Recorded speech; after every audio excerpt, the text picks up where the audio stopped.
est un jeune parti composé des jeunes, mais des jeunes dynamiques. Alors, vous allez me demander pourquoi avoir créé ce parti. Nous avons créé ce parti parce que nous avons compris qu'il était important de combattre nos aînés, c'est-à-dire les papas qu'on a l'habitude de voter, sur leur propre terrain. Parce que la jeunesse gabonaise a longtemps été marginalisée. Donc, nous avons créé ce parti afin que les jeunes puissent être représentés au niveau de l'Assemblée nationale, au niveau du Sénat et au niveau du gouvernement, parce que c'est là-bas que les décisions se prennent.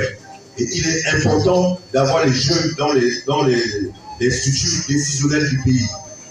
Alors aujourd'hui, nous sommes réunis aujourd'hui parce qu'il est important que chacun puisse donner son mot, son idée et son appréciation de l'activité politique qui est en train de se mener actuellement, qui est le dialogue. Il est important parce que les résolutions qui vont sortir du dialogue vont impacter non seulement la vie politique de notre pays, mais aussi la vie économique et sociale de notre pays dans les 10, 15 ou 30 années à venir. Donc il est important pour nous ici de pouvoir attirer l'attention des autorités compétentes sur certains faits de ce dialogue. Alors, premièrement, ce que nous souhaitons, c'est que les résolutions de ce dialogue puissent être bénéfiques pour la population gabonaise. Nous ne voulons plus retomber dans les travers du dialogue de 2017 où certains hommes politiques sont allés pour se partager le gâteau. La population gabonaise n'a rien vu de ce dialogue. Il y a certains qui sont allés, certains présidents des partis dont je ne veux pas citer les noms, mais dont vous connaissez, ils sont sortis vice-présidents de la République, ils ont placé leurs enfants. D'autres ont pris le Conseil national de la démocratie, ils ont placé leurs enfants. Donc, nous, ce dialogue, nous ne souhaitons plus que ce soit le partage du gâteau et que ce soit aussi un dialogue qui va en même temps aller légitimer le pouvoir du président de la transition. Nous ne sommes pas ici pour faire le procès du CTRI ou du président de la transition. Non, loin de là. Mais nous sommes ici pour faire entendre et écouter nos idées.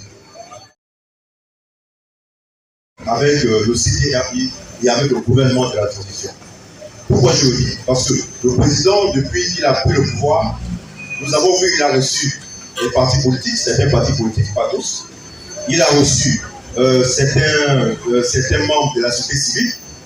Il a reçu les confessions religieuses, mais il n'a pas reçu la plus grande partie de la population, c'est-à-dire les jeunes. Les jeunes qui représentent 65% de la population. C'est les jeunes qui animent aujourd'hui l'activité politique de notre pays. Non pas seulement l'activité politique, mais l'activité économique et même sociale de ce pays. Donc, Monsieur le Président, nous attirons votre attention là-dessus. Il est important, pour que la transition se passe bien, de mettre la jeunesse au centre de vos préoccupations. Donc, je disais que nous sommes déçus, parce que le président, non seulement n'a jamais eu le temps de raconter la jeunesse, nous avons vu, lorsqu'il fait les tours de province, il reçoit les notables de province, il reçoit les personnalités politiques dans ces provinces, mais il n'a jamais eu le temps de parler avec les jeunes. Et ça vient encore de se concrétiser lors des assises du dialogue. Le président de la transition a fait sortir un décret qui octroyait 20 places aux jeunes. Et il a donné au président du Conseil national de la jeunesse le rôle de pouvoir choisir les 20 personnes qui devaient représenter la jeunesse. Donc c'était aux jeunes de pouvoir choisir leurs représentants dans ce dialogue. Mais on a constaté qu'avant que les grandes assises de la jeunesse se commencent, il y a une liste qui est sortie dans le journal officiel où les 20 places qui étaient réservées aux jeunes se sont transformées en 15 places, sans explication. Vous voyez à quel point la jeunesse sacrée, la jeunesse qui est sacrée, elle est encore marginalisée. Et on se rend compte que parmi ces 15, il y a des associations qui ont chacune 2 représentants. Ce qui n'est pas normal. Et ces jeunes-là, nous ne les connaissons pas parce que ce n'est pas les jeunes qui ont choisi ces personnes-là, ce sont les autorités compétentes. Donc, le gouvernement, c'est-à-dire le ministre de la jeunesse et le ministre de la réforme des institutions.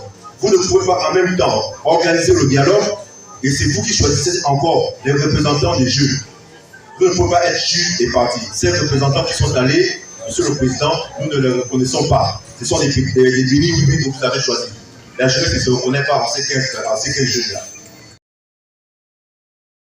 Parce que c'est nous qui les votons. Et lorsque les résultats de ces votes sont tronqués, qui descend dans la rue pour pouvoir dénoncer ces résultats-là? C'est nous les jeunes. Et quand on descend dans la rue, qu'est-ce qui se passe? On est tabassé, on est massacré et on est tué. APG. Donc c'est les jeunes qui payent toujours le lot. Donc nous, ce qu'on est en train de faire là, nous ne sommes pas en train de demander quoi que ce soit, bien au contraire. Nous revendiquons ce qui nous revient de droit au vu des sacrifices que la jeunesse a tant fait pour ce pays. Parce que la jeunesse a fait couler le sang pour ce pays. Aujourd'hui, nous souhaitons et nous demandons au président de la transition qu'un quota de 30% de jeunes nous soit accordé dans les instances décisionnelles du pays, c'est-à-dire dans les exécutifs. Lorsque, monsieur le président, vous allez faire votre gouvernement, après le dialogue, vous devez trouver une place de 30% de jeunes dans le gouvernement que vous allez constituer, qui faisons l'avenir. Nous avons compris que nous, les jeunes, nous sommes une force de proposition pour notre pays. Nous avons compris que nous, les jeunes, nous faisons des présidents des partis politiques, ceux qui sont. Nous avons compris une chose, c'est que sans nous, ils ne sont rien. Je répète, nous avons compris une chose, c'est que sans nous, ils ne sont rien. Sans nous, ils ne sont rien. Sans nous, ils ne sont rien. Très bien. Deuxièmement, j'aimerais attirer votre attention là-dessus. Le président de la transition, bien avant le démarrage du dialogue, a dit au présidium du dialogue que les Gabonais ont le droit de se retrouver et de se parler. C'est vrai, nous sommes d'accord. Mais où je ne suis pas d'accord avec le président, et je le dis parce que je suis Gabonais d'abord. Donc j'ai le droit d'être d'accord ou je n'ai pas le droit d'être d'accord avec le président. D'accord? Alors, où je ne suis pas d'accord avec le président, c'est parce qu'il impute ce tort qui est aux politiques. Et bien là, je dis non. Parce que c'est vrai que les politiques sont responsables de la division du pays, oui. Mais nos forces et défenses des armées aussi sont responsables.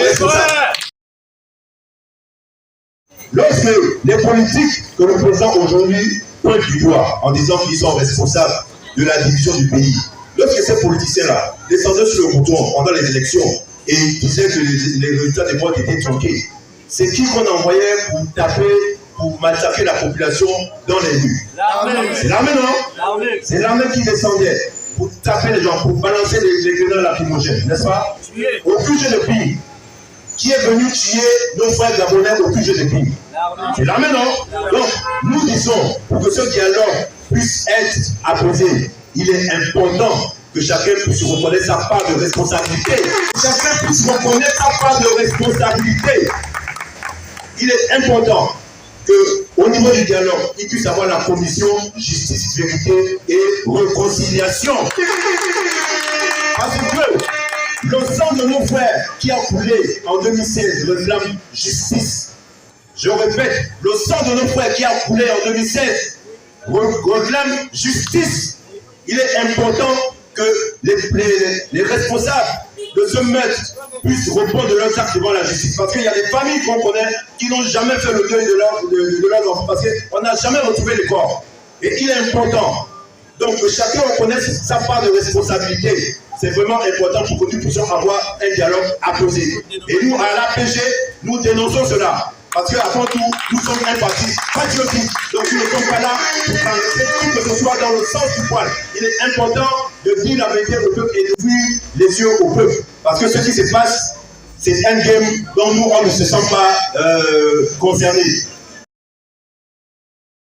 Nous souhaitons, au niveau de l'APG, que des articles dans la Constitution puissent prévoir que la personne qui tue, comme on ne peut plus le tuer parce qu'il paraît qu'on a signé des conventions avec les droits de l'homme, on ne doit plus tuer, mais que ce gagnant lui coupe un bras ou qu'on lui coupe un pied, au moins ça va l'empêcher de pouvoir remettre ses bêtises. C'est important que nous soyons en sécurité. Nous ne sommes plus en sécurité dans ce pays. Il est important que nous soyons en sécurité. Donc, pour revenir dans ce que je disais, que les nominations qui se font dans chaque conseil de ministres, c'est fait pour les parents du CTRI. C'est fait pour les parents du gouvernement de la transition. C'est pas fait pour nous les Makaya. On ne nous connaît pas là-bas. Et ça, le président doit voir cela. Parce que quand il a pris le pouvoir, qu'est-ce qu'il a dit? Il a dit c'est fini les histoires de copains et coquins, n'est-ce pas? Mais qu'est-ce qu'on remarque? On remarque que les histoires de copains et coquins reviennent et avec violence. Parce que dans les nominations là, nous avons vu le ministre de la communication faire nommer son mari, non? On On appelle ça comment? C'est pas copain et coquin. On a vu le représentant, le président de la République de la transition, nommer sa femme. On appelle ça comment? Mais c'est du copinage, c'est du népotisme. Et ça, on dit non. Nous voulons aujourd'hui l'homme qu'il faut à la place qu'il faut. Et aujourd'hui, les personnes que le président a nommées sont en train de gaspiller cette transition. Parce qu'ils sont en train de mettre le président dans l'erreur. Comment on met un terme au régime en place? Mais le président de ce régime, il est où? Il n'est pas en prison, n'est-ce pas? Oui. Ali Bongo, est-ce qu'il est en prison? Non. Billy Mizé, est-ce qu'il est en prison? Non. Le président de la Cour constitutionnelle, est-ce qu'il est en prison? Non. Le président de l'Assemblée nationale, est-ce qu'il est en prison? Non. Le président du Sénat, est-ce qu'il est en prison? Non. Ceux qui ont passé leur temps à torturer la population gabonaise, à nous martyriser, à nous tuer, nous ne comprenons pas pourquoi ils ne sont pas en prison. Lorsqu'on met un thème au régime en place, dans certains pays où, à ma connaissance, on n'emploie plus les personnes qui ont les personnes qui ont fait souffrir la population gabonaise. Donc on se pose des questions. Donc, Monsieur le Président, vous n'allez pas nous faire croire, parce que aujourd'hui, la population qui est en face de vous, c'est une population qui est instruite. C'est une population qui a les yeux ouverts. Vous n'allez pas nous dire que ceux qui ont commis les actes de haute trahison sont ceux qui sont en prison seulement. Nous disons non. Ceux que vous avez emprisonnés là, il manque beaucoup. Beaucoup sont dehors. Ils doivent repartir là-bas. Ils doivent aller trouver des autres là-bas. Et nous demandons que justice soit faite. Et c'est à partir de ce moment que nous, les jeunes, nous allons commencer à dire oui, on a un président qui aime sa population. Ali Bongo ne peut pas être dehors, Monsieur le Président. Il ne peut pas être dehors. Donc, je vais m'arrêter par là. Je vais vous remercier d'être venus nombreux et vous dire merci. Et voilà, merci beaucoup.